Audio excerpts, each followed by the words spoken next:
حضرت مجاہد فرماتے ہیں کہ مشرق و مغرب کی سلطنت رکھنے والے 4 ہوئے ہیں، جن میں سے 2 مومن اور 2 کافر تھے، حضرت سلیمان ابن داؤد اور حضرت ذوالقرنین، اور کافر میں نمرود اور بخت نصر۔ چونکہ نمرود ایک مدت سے بادشاہت کرتا چلا رہا تھا، اس لیے اس کے اندر غرور اور تکبر آ گیا تھا۔ بعض لوگ کہتے ہیں 400 سال تک حکومت کرتا چلا رہا تھا۔ مفسرین بیان کرتے ہیں کہ نمرود بڑا جابر بادشاہ تھا۔ سب سے پہلے تاج شاہی اسی نے اپنے سر پر رکھا، اس سے پہلے کسی بادشاہ نے تاج نہیں پہنا تھا۔ یہ لوگوں سے زبردستی اپنی پرستش کرواتا تھا۔ کاہن اور نجومی ہر وقت اس کے دربار میں حاضر تھے۔ نمرود نے ایک رات یہ خواب دیکھا کہ ایک ستارہ نکلا، اس کی روشنی میں چاند، ستارے، سورج وغیرہ سارے ستارے بے نور ہو گئے تھے۔ پھر نمرود نے کاہنوں اور نجومیوں سے اس خواب کی تعبیر پوچھی۔ انہوں نے کہا کہ ایک فرزند ایسا آنے والا ہے جو تیری بادشاہت کو ختم کرنے کا باعث ہوگا۔ یہ سن کر نمرود بے حد پریشان ہو گیا اور اس نے یہ حکم دے دیا کہ میرے شہر میں جو بھی بچہ پیدا ہو وہ قتل کر دیا جائے گا اور مرد عورت سے جدا رہیں گی۔ اور نمرود کے حکم سے ہزاروں بچے قتل کر دیے گئے، مگر تقدیر کو کون ٹال سکتا ہے۔ اسی دوران حضرت ابراہیم علیہ السلام پیدا ہو گئے اور نمرود بادشاہ کے خوف سے ان کی والدہ نے شہر سے دور پہاڑ کے ایک غار میں ان کو چھپا دیا۔ اسی غار میں چھپ کر ان کی والدہ روزانہ ابراہیم علیہ السلام کو دودھ پلا دیا کرتی تھی۔ بعض مفسرین کا قول ہے کہ 7 برس تک، اور بعض کا قول ہے کہ 17 برس تک ابراہیم علیہ السلام اسی غار میں رہے۔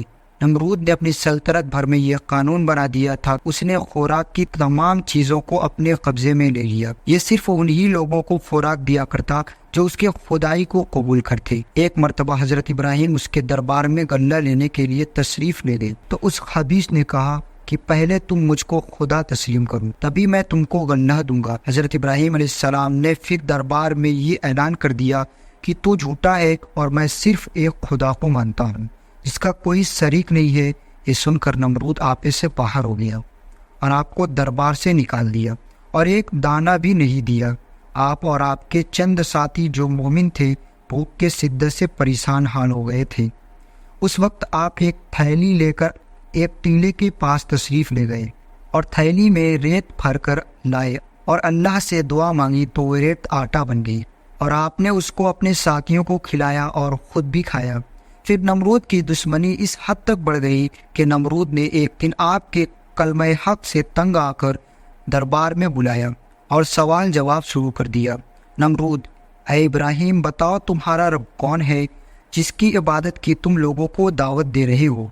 حضرت ابراہیم علیہ السلام نے فرمایا: اے نمرود، میرا رب وہی ہے جو لوگوں کو جلاتا اور مارتا ہے، یہ تو میں بھی کر سکتا ہوں۔ چنانچہ اس وقت اس نے 2 قیدیوں کو جیل سے رہا کروایا اور دربار میں بلایا۔ ایک کو موت کی سزا ہو چکی تھی اور دوسرا رہا ہو چکا تھا۔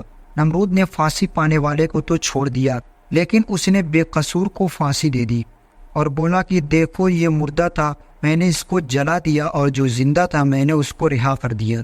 حضرت ابراہیم سمجھ گئے کہ یہ نمرود بالکل ہی احمق ہے جو جلانے اور مارنے کا یہ مطلب سمجھتا ہے، اس لیے آپ نے اس کے سامنے ایک اور دلیل پیش کی۔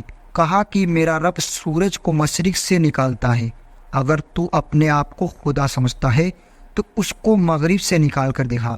حضرت ابراہیم علیہ السلام کی یہ دلیل سن کے نمرود حیران رہ گیا اور کچھ بھی نہ بولا۔ اس طرح سے یہ مناظر ختم ہو گیا اور ابراہیم فتح پا کر باہر تشریف لائے اور توحید الہی کا اعلان کرنے لگے۔ زید بن اسلم کا قول ہے کہ اس بادشاہ کے پاس اللہ نے ایک فرشتہ بھیجا، اس نے اسے توحید کی دعوت دی لیکن اس نے قبول نہ کی، دوبارہ دعوت دی لیکن انکار کیا، تیسری مرتبہ اللہ کی طرف سے بلایا لیکن پھر بھی یہ منکر ہی رہا۔